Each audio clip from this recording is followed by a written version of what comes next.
As the autumn months descend, a subtle transformation sweeps across the landscape. Trees, once lush and green, begin to shed their summer hues, their leaves turning to brilliant shades of amber and gold.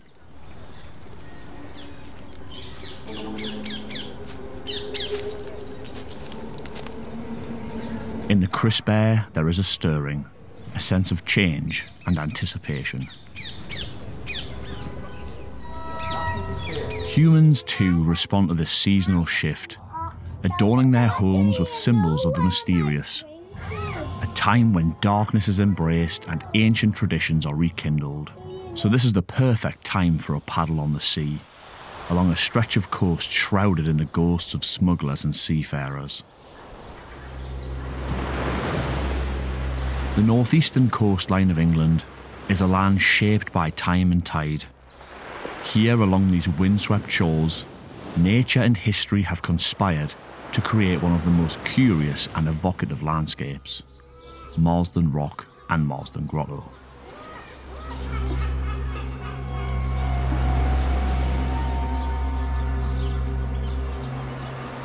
Steeped in legend and mystery, this is a place where the echoes of the past seem to mingle with the whispers of the sea, and perhaps something more.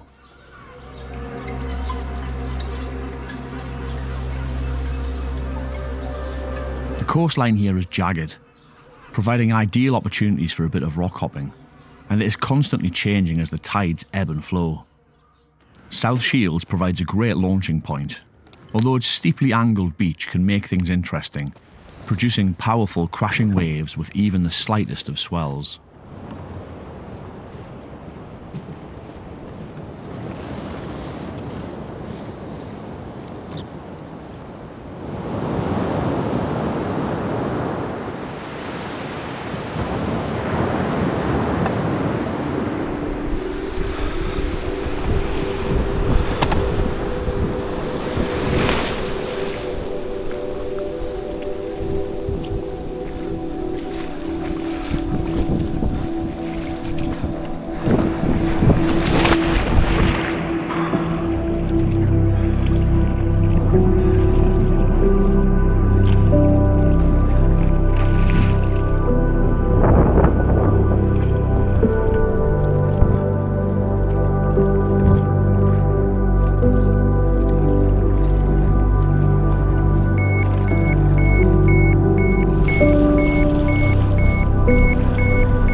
Fishing vessel Seawolf, information number 1. Received following fishing vessel Seawolf on VHF channel 16. In a position approximately half a nautical mile south of Sunderland Harbour entrance. I say again, in position approximately half a nautical mile south of Sunderland Harbour entrance.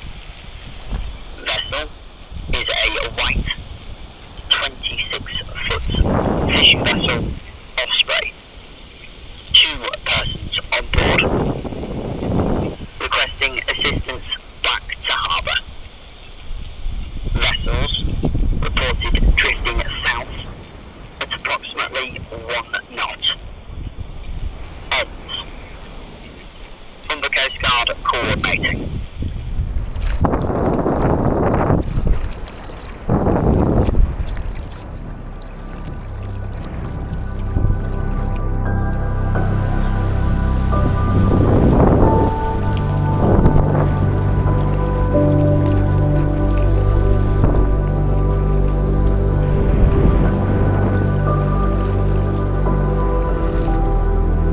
Rock, once connected to the mainland, stands like a sentinel on the coast, rising nearly 100 feet from the sea. It has been sculpted by millennia of relentless waves, chiselling the limestone into a magnificent monument of erosion.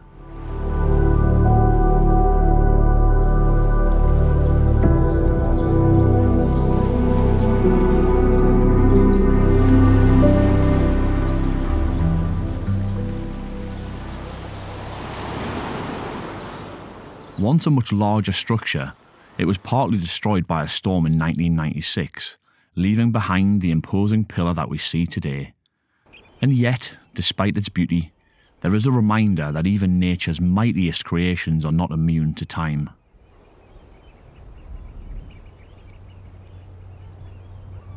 Just a short distance away, tucked into the cliffs themselves, lies Marsden Grotto, a place of intrigue and lore.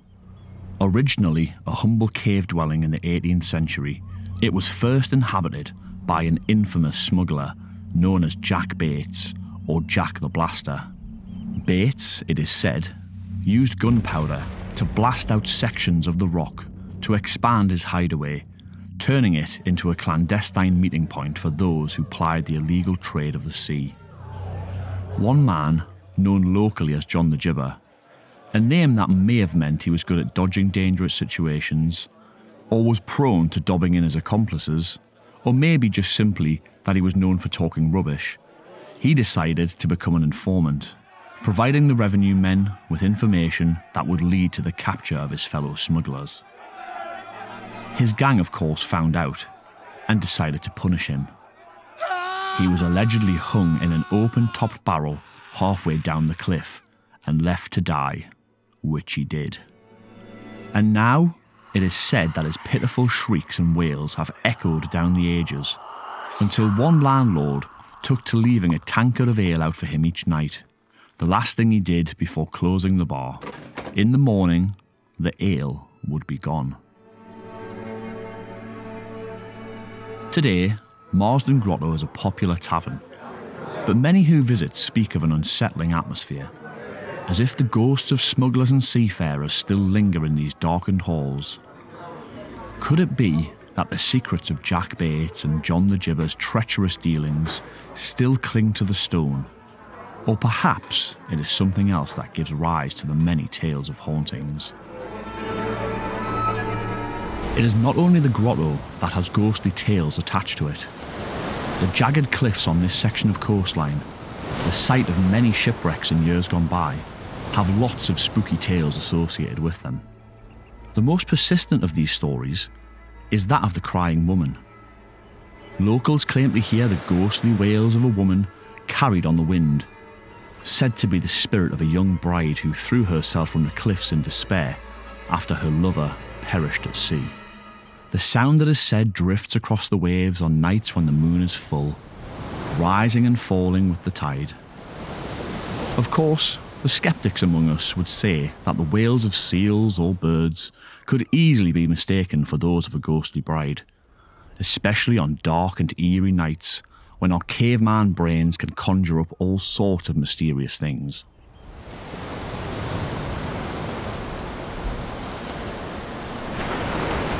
This section of coastline is a great local example of erosion and headland retreat.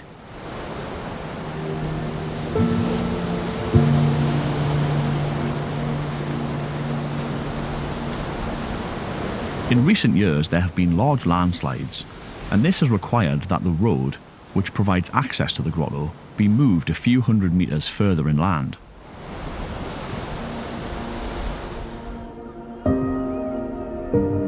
When paddling this stretch, you see the fractured and crumbling nature of the rock up close.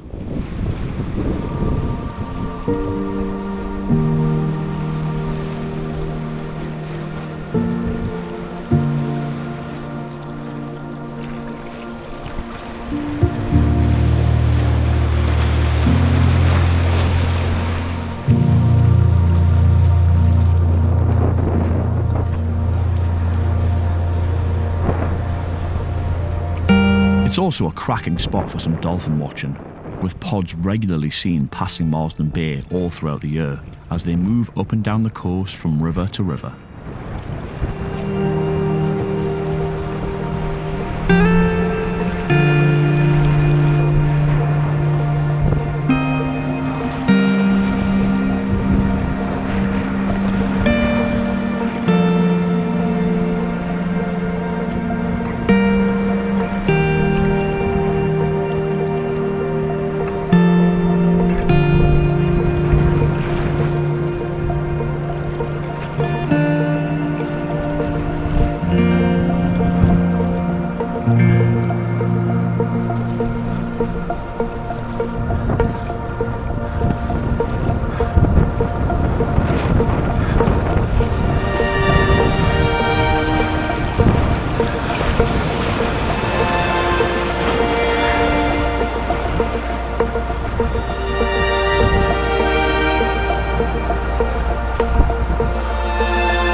Whether one believes in the supernatural or not, there is no denying the palpable atmosphere of Marsden Rock and Grotto.